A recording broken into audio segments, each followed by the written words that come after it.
All right, so we're going to look at angles and transversals here. So angle 6 and angle 10 are what angles? So I like to just create my 2 points of where my transversal is so I can see which line is my transversal, and it ends up being this red line. So 6 and 10, this one looks to be in the upper right, 10 looks to be in the upper right, so these are corresponding. Angle 7 and angle 9. Angle 7 and angle 9, they're both on the inside of the line, and when I say inside, I mean that they're on the side that's closer inward.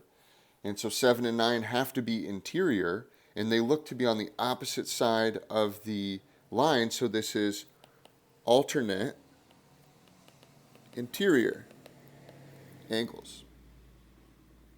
Now I look at number 8 and number 9. Hey, those are both on the inside again. But now they're on the same side of that transversal, so these are same side interior. Angle 12 and angle 8. Remember, I'm going in reference with these points here. So angle 12 and angle 8, they look to be in the bottom left, bottom left. These are corresponding. 5 and 11, they're both on the outside. They're on opposite sides, so anytime we have it on the opposite sides, I'm going to do alternate.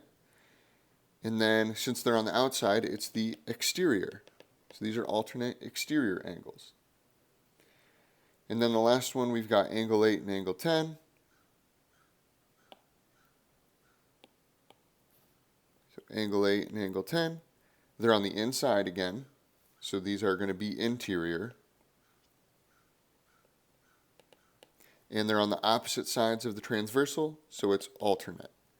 And remember, that transversal line is this red line that goes up and down and intersects both the lines.